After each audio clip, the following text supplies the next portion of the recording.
Hi everyone, Mychal Bryan here from the Oraculos School of Astrology with yet another video on medical astrology.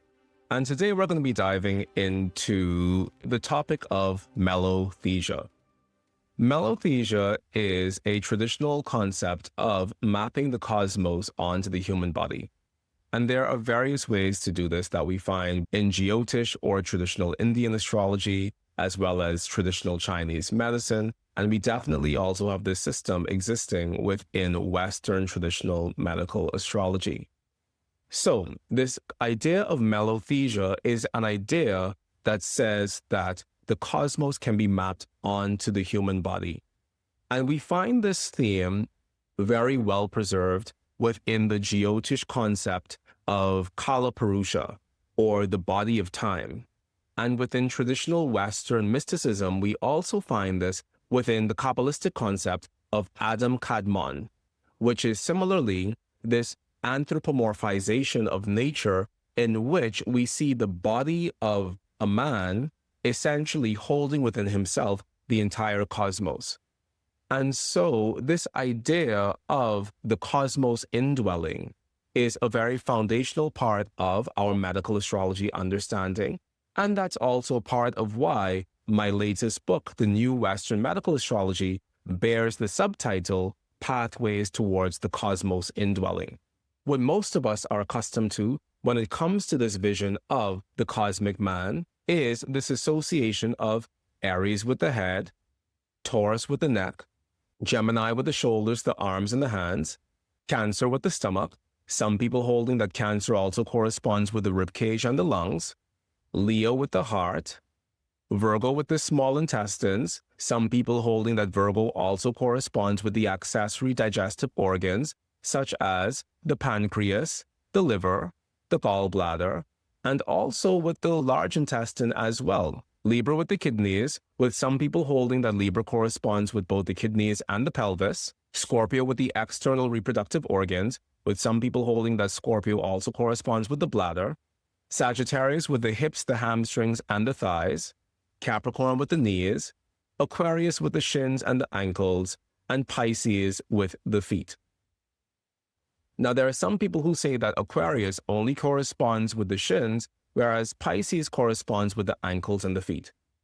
However, this is a part of why I think it's important for us as medical astrologers also to have at least a rudimentary study of human anatomy and physiology, because what we call the ankles are actually a continuation of the tibia and the fibula, which we commonly refer to as the shins. Therefore, I hold that Aquarius corresponds with the shins and the ankles, whereas Pisces specifically corresponds with the feet. Now, this system, more or less, is something that all of us tend to agree on from a traditional astrological perspective.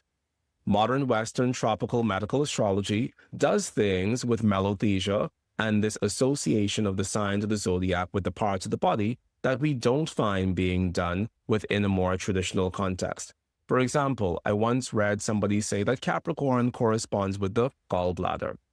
From a traditional perspective, this makes no sense whatsoever, because from a traditional perspective, we don't assign signs of the zodiac to parts of the body based on the function of those parts of the body.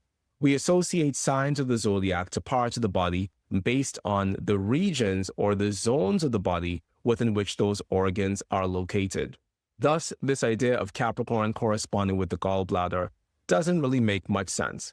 Now, there's also an idea that Cancer corresponds with the elbows, because just as Capricorn corresponds with our knees in general, some astrologers hold that the elbows are the knees of the arms.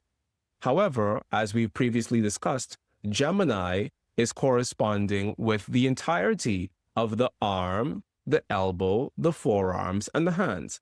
You'll notice that as I spoke about the signs of the zodiac and their relationships to the body, I said Aries corresponds with the head, and I did not say Aries rules the head. In the 21st century, most medical astrologers tend to say Aries rules the head, Taurus rules the throat. However, this is completely foreign to traditional astrological principles, because in traditional astrology, signs are passive factors within our astrological understanding, whereas planets are active agents within our astrological cosmos. Therefore, there is no sense within traditional astrology of Aries ruling the head and Taurus ruling the throat, because this idea of rulership is specifically under the domain of the 7 classical planets of Saturn, Jupiter, Mars, Sun, Venus, Mercury, and the Moon.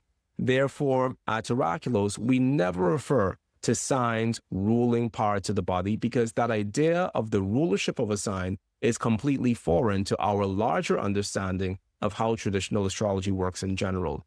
Now, moving on to the actual movers and shakers within all astrology, medical astrology, and everything else. The 7 classical planets are the primary rulers of this physical universe, and by extension, the 7 classical planets rule every physiological process that occurs within the body. Therefore, whereas the signs have more to do with the zones of the body and the anatomy of the body, the planets govern both the anatomical structure of the various parts and zones of the physical body, as well as the physiological processes that occur within those parts and zones. Saturn governs the skeletal system, but as the planet that stands as the barrier between our known universe and the unknown universe, Saturn is also the planet that governs the separation between the physical world outside of us, as well as the physiological world inside of us. Therefore, Saturn also corresponds with our skin as a very vital barrier of protection between ourselves and the world at large. Thus, we have Saturn governing the physical structure of the human body, in particular, the bones that constitute our skeletal system, the cartilage, as well as the ligaments that connect one bone to another. But Saturn also governs our skin as a barrier between us and the world.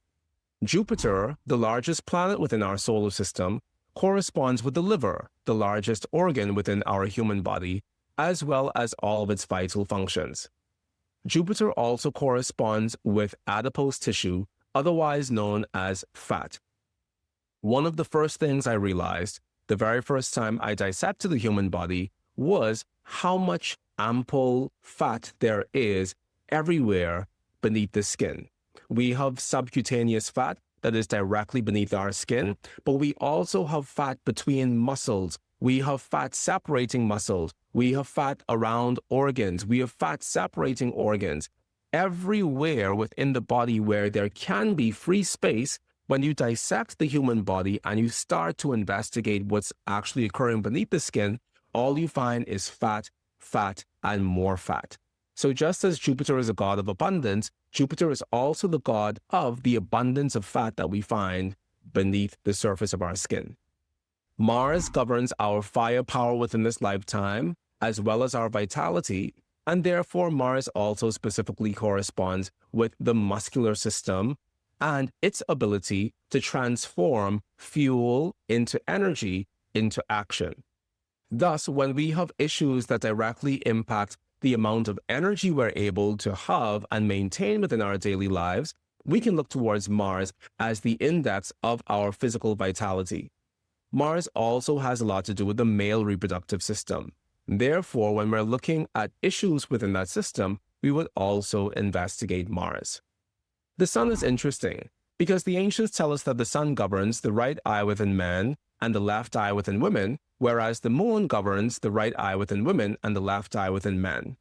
But they also tell us that the sun governs the heart, because just as the sun is the electromagnetic heart of our known universe, the heart within our bodies is the electromagnetic battery of our physical constitutions. This is a lovely thought in theory, and it's quite beautiful to think about, actually. However, with an actual applied medical astrology practice, the sun doesn't seem to have anything to do with the heart at all. Rather, the sun has more to do with our overall physical constitution as human beings, because more than any other planet, the sun is the specific planet that has given all of us the ability to refer to ourselves in the first person as I. And insofar as the sun is this individualizing factor within our cosmos, metaphysically, the sun is also the individualizer that has given all of us an individual identity that we hold within our physical constitution in general.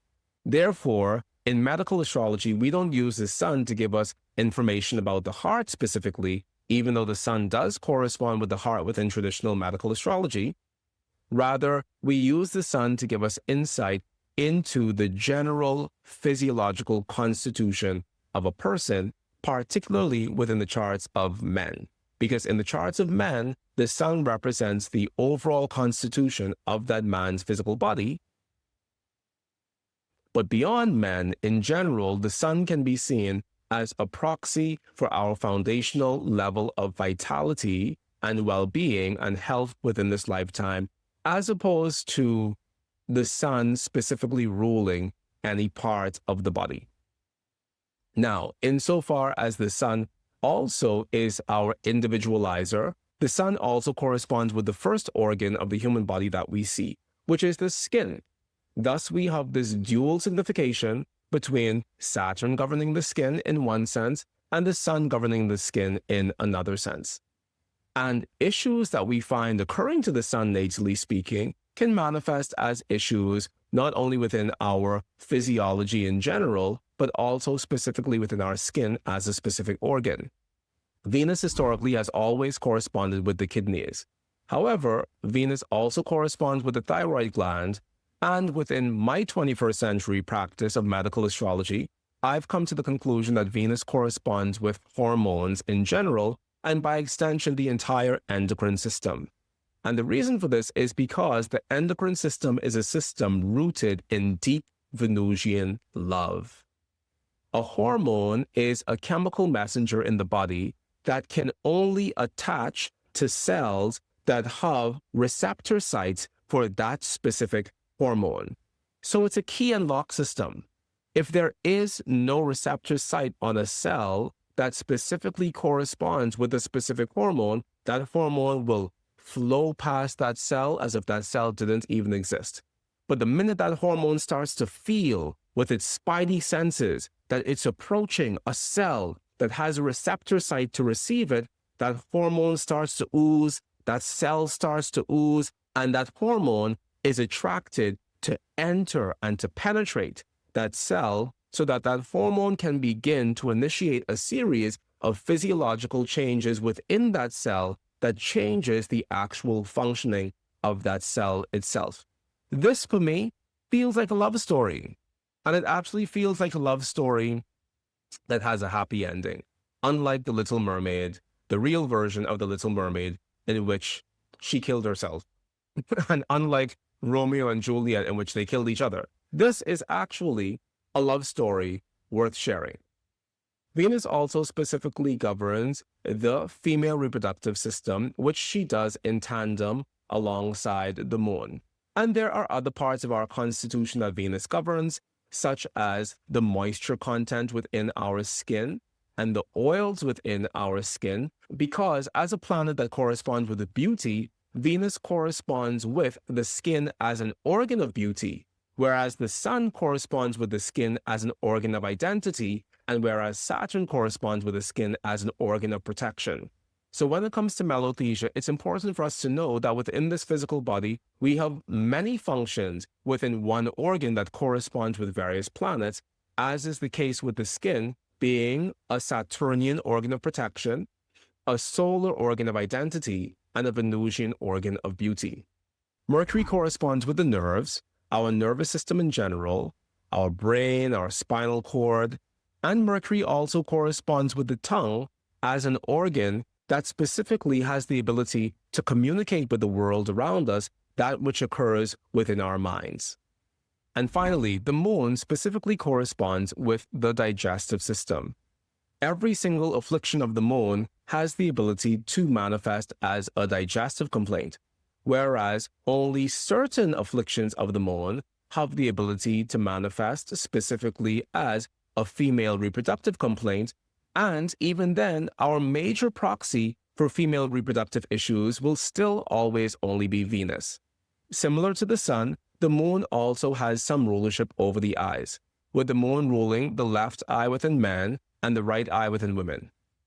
However, this relationship between the luminaries and our eyesight is something that only manifests under very specific natal chart configurations, because in general, beyond those specific configurations, The moon specifically will always represent our digestive system and the processes that support it, whereas the sun will always represent our physical constitution in general and our ability to have robust, vibrant health within this lifetime. I hope this episode has been helpful to you, and I hope this guides you further along your path of medical astrology. And if you want to deepen your understanding of medical astrology with us here at the Oraculos School of Astrology, you can study with us in our upcoming Medical Astrology Diploma program. You can join our upcoming in-person and virtual Medical Astrology Intensive. And as always, you can buy yourself a copy of my book, The New Western Medical Astrology, Pathways Towards the Cosmos and Dwelling, which you can purchase a copy of on Amazon.